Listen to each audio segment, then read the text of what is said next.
जो असम के मुख्यमंत्री हैं उनके कितने करीबी हैं आनंद मिश्रा, ये सबको पता है। तो खुद लग रहा है कि तीसरे नंबर पर तो इस लड़ाई में मैं अभी तक देख रहा हूँ इन्हीं को, मिथिलेश तिवारी को। दूसरे पर भी नहीं, तीसरे पर मुझे नजर आ रहा है आनंद मिश्रा भाजपा का वोट न काटे या अगर काट भी रहे हो तो वो टूट जाए दो भाग में।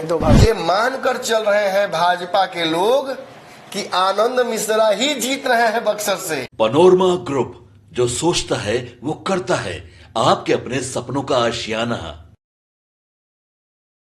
नमस्कार, जांच पड़ताल देख रहे हैं आप और मैं विकास सिंह आपके साथ। लोकसभा सीट की अगर हम बात करें तो बक्सर और काराकाट जो है इस वक्त हॉट सीट बनी हुई है। हमने काराकाट पर आपको विश्लेषण तो दिखाया, लेकिन उसके बाद आज हम बात करने जा रहे हैं बक्सर लोकसभा सीट की। बक्सर लोकसभा सीट की अगर हम बात करें तो यहां पर हार के डर से बीजेपी जो है वो बौखला गई है और यही कारण है कि मिथिलेश तिवारी जो है नए नए हथकंडे अपना रहे हैं। एक तरफ बीजेपी को बाहरी और भीतरी का जो मुद्दा था वो भारी पड़ता हुआ नजर आ रहा है, तो मिथिलेश तिवारी के नए हथकंडे से अब बीजेपी परेशान हो गई है। आखिरकार मिथिलेश तिवारी ने ऐसा क्या कर दिया है, हम सीधा अपने संपादक नमन मिश्रा के पास चलेंगे और जांच पड़ताल में बक्सर लोकसभा सीट का जांच पड़ताल करेंगे। Sir, Buxar Lok Sabha seat hot seat बन गई,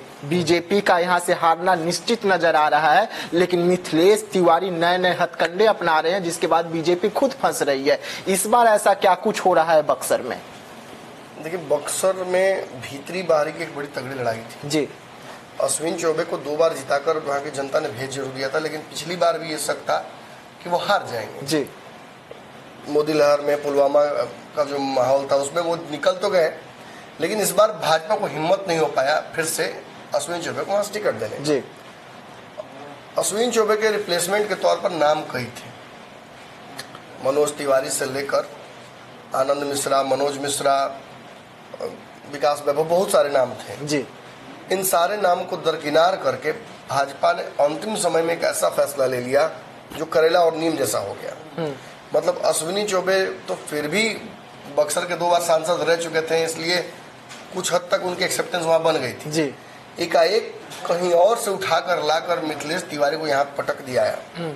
मिथिलेश तिवारी भी शायद लोकसभा चुनाव लड़ने के महत्वाकांक्षा में, लोभ में समझ नहीं पाए कितना उनको कष्ट झेलना पड़ सकता है। अब स्थिति ऐसी है कि मेरे जैसे विश्लेषक से अगर आप पूछिएगा तो स्वयं ब्रह्मा भी ये चुनाव जिता नहीं पाएंगे मिथिलेश तिवारी को। बहुत मुश्किल स्थिति में वो फंस गए हैं। अब स्थिति मुश्किल कैसे है ये समझ लीजिए। देखिए, पहले तो भीतरी बाहरी का विरोध जी, बाहरी के नाम पर इस सीट पर जब अश्विनी चौबे को भगा दिया गया तो मिथिलेश तिवारी दूर दूर तक टिकते नहीं। दूसरी, मिथिलेश तिवारी खुद विधायक का चुनाव हार चुके हैं अपने क्षेत्र से। बिल्कुल। तो ब्राह्मणों में कितनी पकड़ है तो समझ ही रहे हैं। प्लस ब्राह्मण इनको अब दूसरे नजर से देखने लगे हैं, क्योंकि अश्विन चौबे को तो धोखा दिए ही दिए, ये लोकल स्तर पर भी आनंद मिश्रा और कई लोगों को धोखा दिए, ऐसा चर्चा हो रहा है। अब वोट कैसे डिवाइड होगा वो भी देख लेते हैं। इनके खिलाफ कौन कौन है? इनके खिलाफ निर्दलीय आनंद मिश्रा है। आनंद मिश्रा रिटायर वॉलंटियर रिटायरमेंट वाले IPS ऑफिसर रहे हैं। जी। वो असम में उन्होंने अपनी सेवाएं दी हैं, उनके वीरता के गाथा बहुत सारी सुनी गई है। जी। बायोग्राफी बहुत लंबी चौड़ी है। मैंने भी उनसे मुलाकात एक बार की थी, दिल्ली में हमारी उनकी भेंट हुई थी। एक जगह जा रहा था मैं, मित्र से मिलने वहीं बैठे हुए थे तो मुलाकात हुई थी मेरी। जी। तो देखा मैंने, जाना उनके विचारधारा को, तो मैं भी बड़ा प्रभावित हुआ था एक पत्रकार के तौर पर। लेकिन उनको टिकट नहीं दिया गया। भाजपा ने जरूर कोई कमी देखी होगी, नहीं दिया उनको टिकट। जी। या भाजपा को किसी ने भरमाया होगा, उनको टिकट नहीं देकर किसी और को दे दिया गया। जी। भाजपा और जो असम के मुख्यमंत्री हैं उनके कितने करीबी हैं आनंद मिश्रा, ये सबको पता है। जी। आनंद मिश्रा वहाँ के स्थानीय निवासी हैं, काम के लिए बाहर जरूर गए लेकिन है वही बक्सर के, तो एक बड़ा फायदा उनको ये मिल जाता है। आनंद मिश्रा का बैकग्राउंड जो रहा है एक कड़क ऑफिसर का, वो भी उनको फायदा पहुंचाता है। फिल्मों में सिंघम जैसा, सुपर कॉप जैसा एक उनका रहा है नेचर, वो भी उस पर फ्लोट कर जाते हैं। बाइक से घूमने निकल जाते हैं, लोगों के बीच चले जाते हैं। तो आप समझ रहे हैं कितना मुश्किल कंपटीशन है। एक तो ब्राह्मण समाज का, ऊपर से क्षेत्रीय प्रत्याशी, भाजपा से जुड़ा हुआ सुपर कॉप, वो सामने इनके निर्दलीय खड़ा है। भाजपा का कैडर तो ऑटोमेटिकली संशय में चला जाता है जी। और भाजपा का वोटर यहाँ दो फाड़ तो होना तय है। अगर कंप्लीटली आनंद मिश्रा की तरफ नहीं जाएगा तो 70% से ऊपर वोटर्स उनकी तरफ जाएंगे ही जाएंगे, लिख के ले लीजिए जी। ऐसे में मिथिलेश तिवारी का क्या होगा? क्या नॉन भाजपा वोटर्स के पास हो जाएंगे? क्या बाकी सवर्ण वोटर्स के पास जाएंगे, ब्राह्मण छोड़कर? तो कहानी इसमें भी ट्विस्ट है जी। उनके खिलाफ सुधाकर सिंह है राजद से जी। राजद से सुधाकर सिंह जगदानंद सिंह के पुत्र हैं।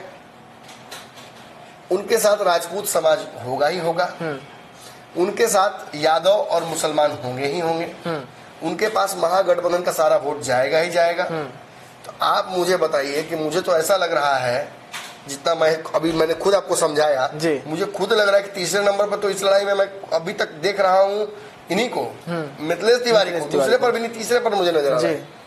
इसके अलावा इतना ही खत्म नहीं होता है, ददन यादव भी चुनाव यहाँ से लड़ रहे हैं, ददन पहलवान जो कि डुमराव के विधायक रह चुके हैं, जो मजबूत स्थिति में यहाँ, उनका नाम भी तगड़ा है, जदयू के भी तरफ से रहे हैं, यादव समाज में भी उनका बड़ा पकड़ रहा है जी। वो भी चुनाव लड़ रहे हैं जी। तो जो भाजपा माइंडेड या उस तरह से लिबरल वोटर्स हैं जो इस तरफ आने की, उनको भी ये छाट लेंगे। मतलब कहीं ना कहीं दूर दूर तक कोई गुंजाइश मिथिलेश तिवारी के लड़ाई में आने की नहीं दिख रही जी। एक ही चीज मिथिलेश तिवारी के पक्ष में जा रहा है कि उनको प्रधानमंत्री का आशीर्वाद मिलेगा, उनको बिहार एनडीए का आशीर्वाद मिलेगा। कितना कारगर होगा तो चुनाव बाद समझ में आएगा। लेकिन इस पूरी बेचैनी के बीच में एक बड़ा खेल हो गया है। खेल जो हुआ है वो मजेदार है। कहा जा रहा है कि साम दाम दंड भेद सब लगाने की कोशिश भाजपा की तरफ से की जा रही है या प्रत्याशी की तरफ से मिथिलेश तिवारी की तरफ से की जा रही है। हम ये दावा नहीं कर रहे कि मिथिलेश तिवारी ने ही ये कराया है, लेकिन आपकी स्क्रीन पर देखिए एक तस्वीर अभी आप देख रहे होंगे, ये नामांकन वाला पर्ची है आनंद मिश्रा का। आनंद मिश्रा के बारे में मैंने बताया ही आपको। देखिए इसमें फोटो आनंद मिश्रा का है, नोटरी का सिग्नेचर भी है, आनंद मिश्रा ने टेस्टिफाई भी किया है। इसमें लिखा हुआ है कि लोकसभा के निर्वाचन में रिटर्निंग ऑफिसर के समक्ष अभ्यर्थी ने निर्देश जो पत्र है साथ प्रस्तुत किया जाने वाला शपथ पत्र। उसमें मैं आनंद मिश्रा पुत्र पुत्री या पत्नी परमहंस मिश्रा, आयु 42, 101 वार्ड, मुफस्सिरगंज बक्सर, मुसाफिरगंज बक्सर, ये उन्होंने अपना पूरा डिटेल दिया है। नीचे में उनके आय और बाकी सबकी डिटेल्स में दिए गए हैं। अब जरा दूसरा एक तस्वीर आपको हम दिखाते हैं जी। ये देखिए जुड़वा 2 और कौन कौन सी फिल्में आई हैं भाई? राम और श्याम, बिछड़े हुए भाई, सीता गीता। हाँ। कहानी बड़ी मजेदार है। ये भी आनंद मिश्रा है, दिखने में भी आनंद मिश्रा जैसे हैं, सेम टू सेम, बक्सर के ही हैं और इन्होंने भी यहाँ अपना नाम आनंद मिश्रा ही लिखा है जी। मदन कुमार मिश्रा के ये पुत्र हैं। 41 साल इनकी भी आयु है, 42 साल उनकी, 41 साल इनकी। ये कौन है भाई? कौन है ये? देखिए ये आनंद मिश्रा बक्सर के ही रहने वाले हैं। एक और तस्वीर आपको दिखा रहे हैं, देखिए ये तस्वीर, ये किसी ने फेसबुक पर लगा रखा था, अब हम नहीं लिखे इसलिए आप बुरा मत मानिएगा आनंद मिश्रा जी। किसी ने लगा रखा है कि भाजपा का एजेंट मिश्रा, और उसमें भी इन्हीं भाई साहब की तस्वीर है। ये वो आनंद मिश्रा नहीं है आईपीएस, हाँ। ये वो आनंद मिश्रा है जो पीएसआई हैं। इनको भेजा गया। ये जुड़वा 2 है और बक्सर के ही रहने वाले रूपेश दुबे हैं। उन्होंने भी देखिए तस्वीर लगा रखी है कि बक्सर लोकसभा चुनाव झांसे में नहीं आना है, भाजपा को जिताना है। हालांकि रूपेश दुबे ने स्पष्ट नहीं किया है कि भाजपा के प्रत्याशी हैं कौन, मिथिलेश तिवारी है या आनंद मिश्रा है। हाँ। अब दूसरी तस्वीर की तरफ बढ़िए। ये जो तस्वीर आप देख रहे हैं ये किसी आनंद मिश्रा, आईपीएस आनंद मिश्रा जी, असली तेजा मार किधर है, हाँ। वो वाला आनंद मिश्रा, उनके किसी सहयोगी ने लगा रखा है फेसबुक पर। लोगों को दिग्भ्रमित करने के लिए दिग्गज पार्टियों के नेताओं द्वारा 14 मई को आनंद मिश्रा नाम के एक व्यक्ति द्वारा नामांकन करवाया गया जी। फोटो देखिए, एकदम वैसा ही लुक बनाने का काफी हद तक कोशिश भी की गई है। इलेक्शन हुआ नहीं, छीछालेदर शुरू। ऐसे ओछी राजनीति करने वाले क्या विकास करेंगे? आप सभी खुद समझदार हैं, समझ जाइए बक्सर वासियों, इतिहास रच देना है। इसमें दोनों का जो तस्वीर है वो लगा दिया गया है साथ में। निक्की ओझा है कोई, इन्होंने ये लगा रखा है और इसमें दोनों की तस्वीर दी गई है, दोनों का फार्म का भी कॉपी है। ये क्या साबित करता है? ये इस बात को साबित करता है कि कहीं ना कहीं खेल किया जा रहा है। आनंद मिश्रा फैक्टर न बने, आनंद मिश्रा भाजपा का वोट न काटें, या अगर काट भी रहे हो तो वो टूट जाए दो भागों में देखिए, एक बात यहाँ और समझने की आवश्यकता है आपको, दर्शकों को। ये आनंद मिश्रा नाम का एक और व्यक्ति आनंद मिश्रा जैसा ही अगर खड़ा कर दिया जा रहा है तो इससे मिथिलेश तिवारी को फायदा क्या होगा?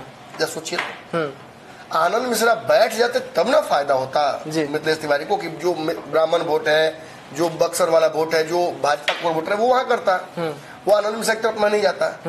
मतलब आनंद मिश्रा को रोकना एकमात्र मकसद है, खुद जीतना नहीं, आनंद मिश्रा को रोकना एकमात्र मकसद है। और थोड़ा डिटेल में समझाने की कोशिश आपको करते हैं, अगर समझ नहीं पाए तो फिर समझिए। सुधाकर सिंह जीत जाए कोई फर्क नहीं पड़ता है, आनंद मिश्रा नहीं जीतने चाहिए, इनका वोट टूटना चाहिए। वो वोट टूट जाएगा, हो सकता है कि 60 लोग वोट करने वाले आनंद मिश्रा को, 30 लोग इस आनंद मिश्रा को वोट कर 30 लोग इधर चले जाए। इससे क्या होगा? इससे मिथिलेश तिवारी कोई फायदा आपको होता नजर आ रहा है? नहीं, इससे तो सीधा सुधाकर सिंह को फायदा हो रहा है। मतलब ये मानकर चल रहे हैं भाजपा के लोग कि आनंद मिश्रा ही जीत रहे हैं बक्सर से।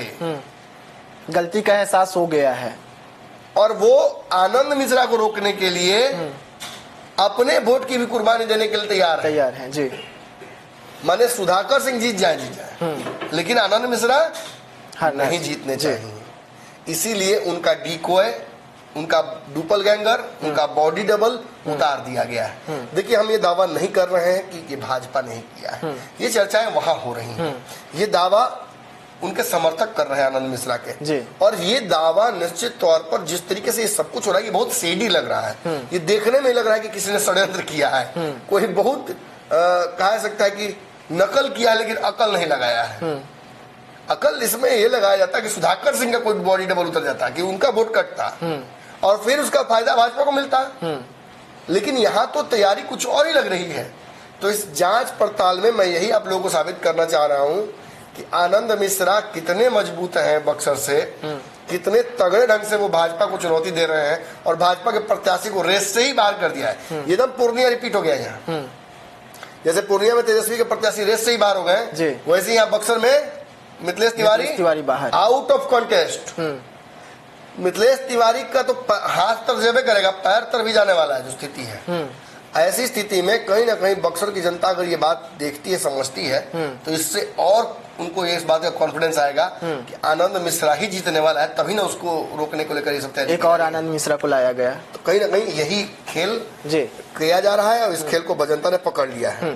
तो सर, क्या इससे आनंद मिश्रा जो पूर्व IPS अधिकारी रहे हैं उनको नुकसान होगा? क्योंकि जनता को अब समझाना तो मुश्किल होगा कि भाई मेरे ही शकल का एक और आ गया है, मेरे ही नाम का एक और आ गया है, अब उनसे भी बचना है आपको। वो किसी और क्रमांक पर है, मैं किसी और क्रमांक पर हूँ। मुश्किल होगा एक जैसा, क्योंकि तस्वीर भी ऐसे तो जनरली उस आदमी की तस्वीर देखिए तो अलग लग रहा है, लेकिन जो नामांकन वाला है जो वहाँ दिखेगा टेबल में EVM मशीन में, वो तो सेम लगेगा।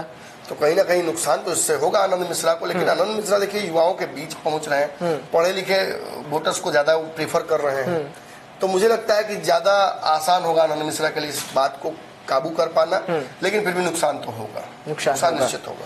जी हाँ, देखिए, जांच पड़ताल में हम आपको समझाने का बक्सर लोकसभा सीट का कोशिश कर रहे थे। पूर्व IPS अधिकारी आनंद मिश्रा को जीतते हुए देख बीजेपी इस वक्त बौखलाई हुई है, और यही कारण है कि अब बक्सर में अलग अलग तरीके के हथकंडे अपनाए जा रहे हैं। इसी बीच में आनंद मिश्रा के जैसा ही दिखने वाला एक और व्यक्ति जो है वो चुनावी मैदान में उतर गए हैं। सेम बॉडी है, सेम शकल है, सेम नाम है। अब इससे ये कयास लगाए जा रहे हैं कि बीजेपी वहां से अगर हार रही है तो आनंद मिश्रा को किसी भी कीमत पर जीतने नहीं देना चाहती है, चाहे सुधाकर सिंह वहां से क्यों न जीत जाए। यानी कि हम तो नहीं जीत रहे हैं, तुम्हें भी नहीं जीतने देंगे, हम किसी और को जीतने देंगे, ये मंजूर है। वैसे में अब देखने वाली बात होगी कि पूर्व IPS अधिकारी जो आनंद मिश्रा है उन्हें कितना दिक्कत होता है, क्योंकि उन्हीं के शकल का एक व्यक्ति इस वक्त वहां पर चुनावी मैदान में है, वैसे में जनता को समझाना कि वो कोई और है, मैं कोई और हूं, और वहां पर बड़ा गेम हो गया है। वैसे में अब बक्सर लोकसभा सीट का क्या कुछ निर्णय रहेगा, जिसका फैसला 4 तारीख को आएगा, लेकिन उससे पहले खेल जो है बक्सर में उसकी शुरुआत हो गई है। तो ऐसे तमाम खबरों के लिए आप बने रहिएगा हमारे साथ, दीजिएगा इजाजत, धन्यवाद। पनोरमा ग्रुप, जो सोचता है वो करता है। अगर ये वीडियो पसंद आई और वह बिहार के राजनीति और बिहारियत से सरोकार रखेनी तो सब्सक्राइब बटन दबा के चैनल के सब्सक्राइब कर ली। ओजे एगो घंटी बा, ओकरा बटन दबा देला से कुल सटीक और मारक खबर रुआ मुफ्त में मिल जाई। अगर रुआ पत्रकारिता के हमनी के नया प्रयोग में सहयोग कर चाहतानी तो ज्वाइन बटन दबा दी। पेटीएम नंबर नोट कर ली 9386816700। धन्यवाद।